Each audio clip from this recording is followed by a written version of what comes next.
Hello everybody, it's me, GhostCritic, and I have, I guess, an impromptu comic book haul for you. And it comes from where I live. I don't have to travel out many miles to get to a Comic Mart such as London. I had one here in the town I live in.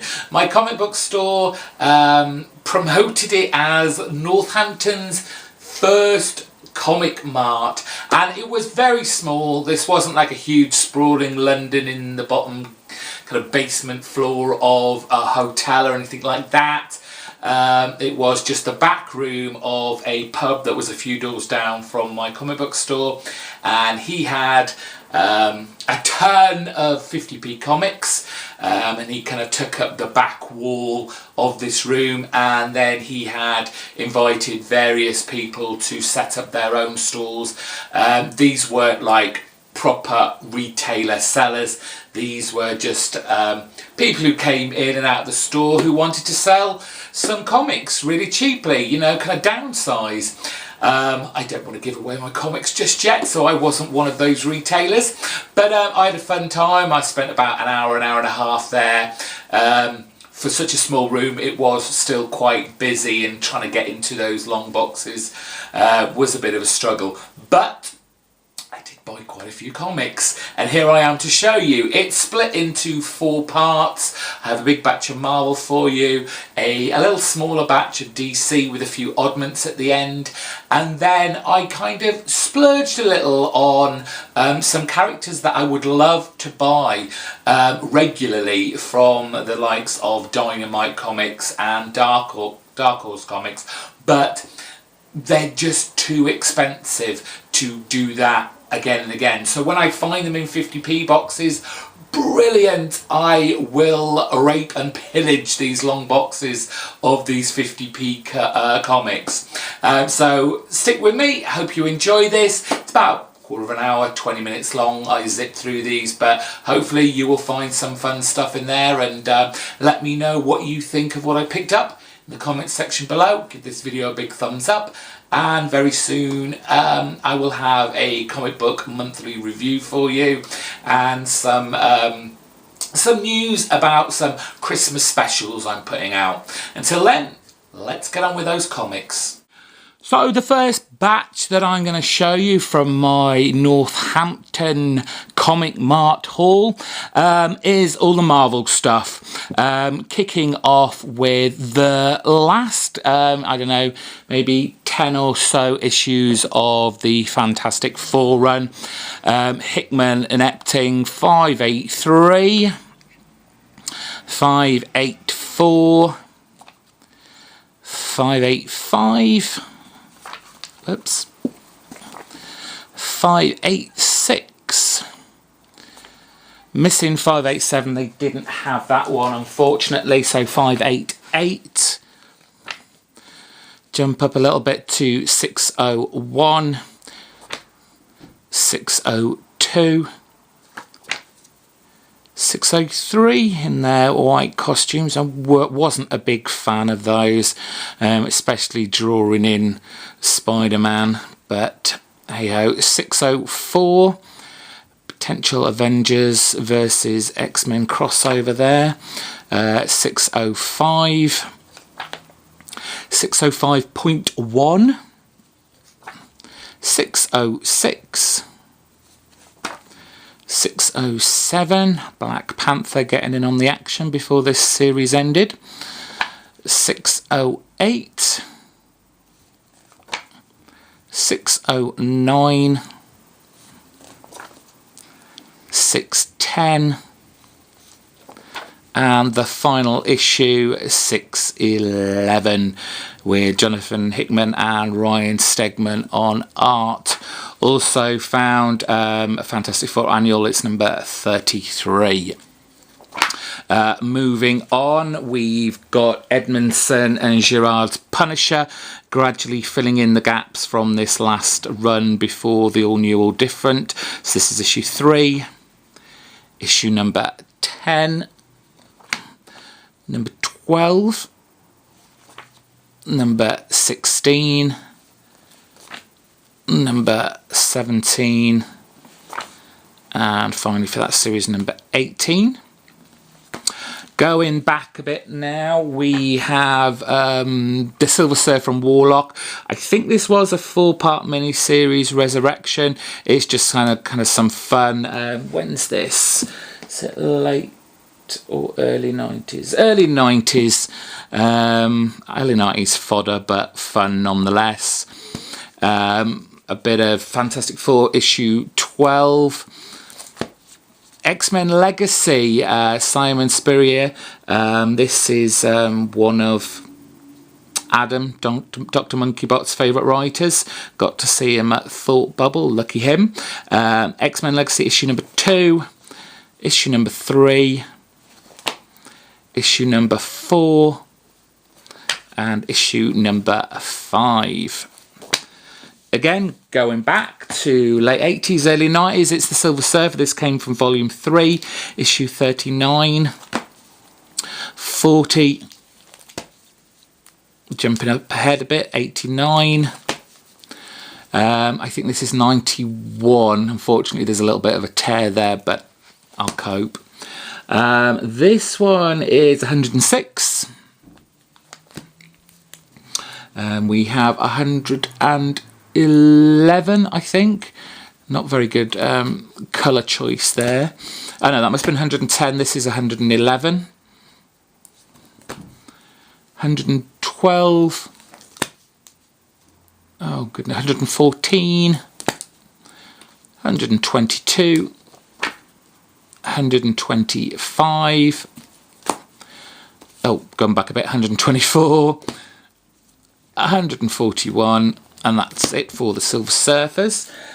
Bought this series on a whim. It's a 4-issue mini-series by George Pratt. I can't remember the name, to be honest, but it seemed like it was going to be an interesting Wolverine take. It's Wolverine Netsuki, or Netsuka, but that's issue 1, issue number 2, issue number 3, and finally issue number 4. Some lovely covers on there. Issue 1 of the X-Men 198, when Wanda, Scarlet Witch, said no more mutants, and it left 198 of them. I didn't even notice this. The guy who was selling them just said, oh look, that's been signed. I think it's David Hine, but I just wanted it. I didn't pick this up at the time, so there we go. Some Uncanny X-Men annuals. This is number 17. It's got a card in there as well, still in there. And number 16, this from the Uncanny X-Men annuals. And finally, I hope this is the only one I found in my Comic Book Guys boxes. They might have all gone before I got there, but Uncanny X-Men issue 313. And those were all the Marvel comics. So let's move on to DC. See those? Yep, DC, and at the end there's a few little odds and ends before we get on to the 2 main characters that I picked up. But anything I see with a Spectre on and I haven't got it, I pick it up. This was the Infinite Crisis Aftermath. I can't remember if I have issue 1 or issue 2, but I have one of the issues of this, but this is issue 3, which I know I haven't got. Day of Vengeance, again, this is leading up to Infinite Crisis. Issue 2, issue 4, and issue number 6. Pick these up when I can. I used to collect this, but then kind of stopped. But I wish I hadn't, because I think these are really great stories. I'm not the hugest Superman fan, but for some reason, when he kind of teams up with Batman, it kind of makes it better, I guess. And I really do enjoy these, so I pick these up as and when I can. Issue 1 of a 6-issue series, The Creeper. Just love this cover. I like the character of the Creeper, so I thought I'd give this a go. Issue 1, issue number 2. They didn't have issue number 3, but they had issue 4, issue 5, and issue 6. And then I think, oh no, a couple more. DC's Legion of Superheroes, when Mark Waid was writing it. I wasn't sure whether I had this one or not, but I picked it up. I mean, 50p, what are you going to say? One of the spin-offs from the Seven Soldiers series, the Manhattan Guardian. This and the Bulleteer, I think I've said before, are very difficult to find for some reason, but fortunately found issue 4. And then Wednesday Comics, back in 2009, DC put out these kind of broadsheet newsprint comics, and had some real great artists on here, and some great characters that they brought back. I mean, there's a Commandis story in there, you've got Deadman, you've got Batman by Azzarello and Risso, there's a Green Lantern story there, there's a Hawkman. So that's issue 3. Issue 4, issue number 5, and number 6. And that was all the DC stuff. These are kind of odds and ends that I just picked up just kind of on a whim, I guess. But Godzilla Rulers of Earth, anything with Godzilla in, it's going to be fun. This is issue 17. The October Faction, I remember seeing this and wanting to kind of jump on it, but IDW books, along with kind of Dynamite and Dark Horse, they're quite expensive. I wish I could collect more, but oh, bless me, it's not the case. But the October Faction, 50p, issue 1, issue number 3, Steve Niles and Damien Worm doing a kind of horror story, issue number 4. Managed to find issue 3 of The Squidder, which finishes off my Ben Temple Smith 4-issue miniseries. A lot of fun, crazy sci-fi epic. Well, not really an epic, it was only 4 issues. Powers Bureau, Bendis and Oeming, issue number 1, issue number 2, which I think is the one I've got, but oh well. Issue number 3. And then I saw this, I've got this, it's the second printing of the number 1 of 5 Ghosts. So I thought, why the hell not? It's a kind of cool, fun cover, 50p. What are you going to do?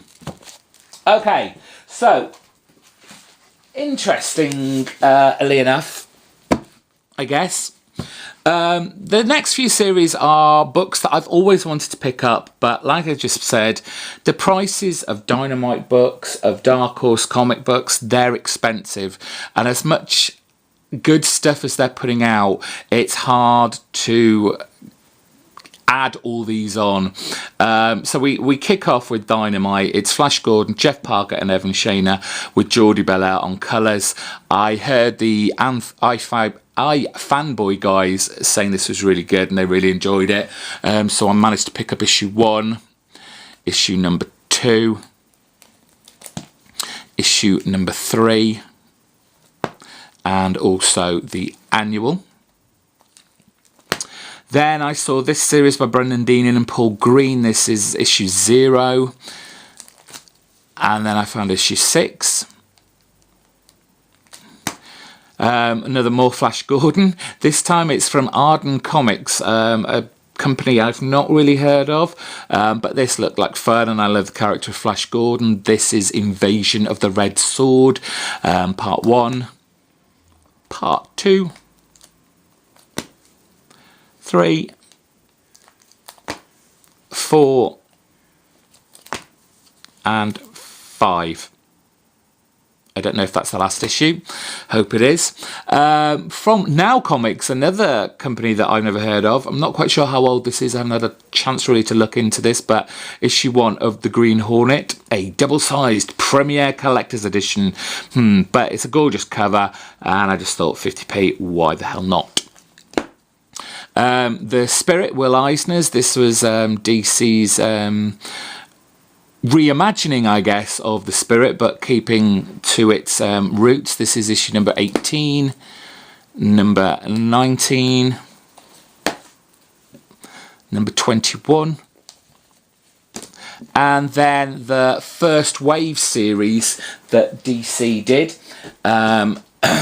with Mark Schultz and Moritat. There's second features in the back. In this case, there was some Will Eyes of the Spirit, what they call Black and White by Denny O'Neil and Bill Sienkiewicz. But this is issue 1, issue number 4, issue number 6, and issue number 9. And finally, a character I've always wanted to get in, and I've loved this character. I pick up this kind of stuff as and when I see it. Again, it's all Dark Horse, so it's all quite expensive, unfortunately. But when you see it for 50p, I am not going to leave them in comic book long boxes.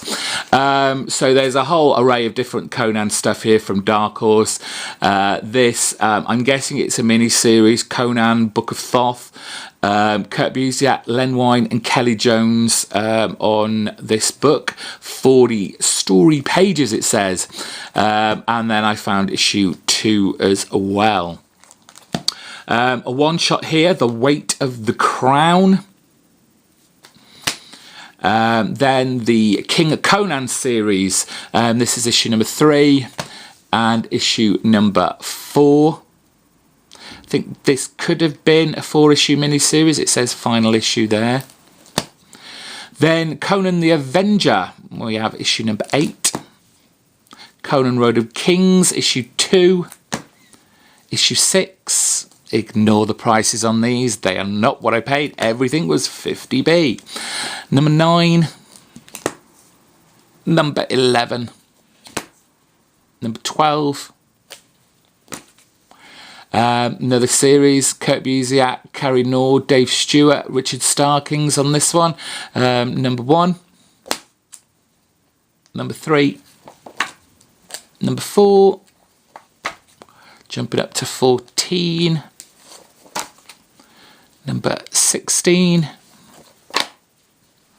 Number 18. 21. 22. 23, 25, 26, 27, 29, Mike Mignola on this one, great cover there. And finally 30, again another great Mike Mignola cover there. And that was my haul from Northampton's first, as far as we know, Comic Book Mart. Thank you for watching. Let me know what you thought of the books, if you've got any of them, down in the comments section below. And thank you again for watching. Bye bye.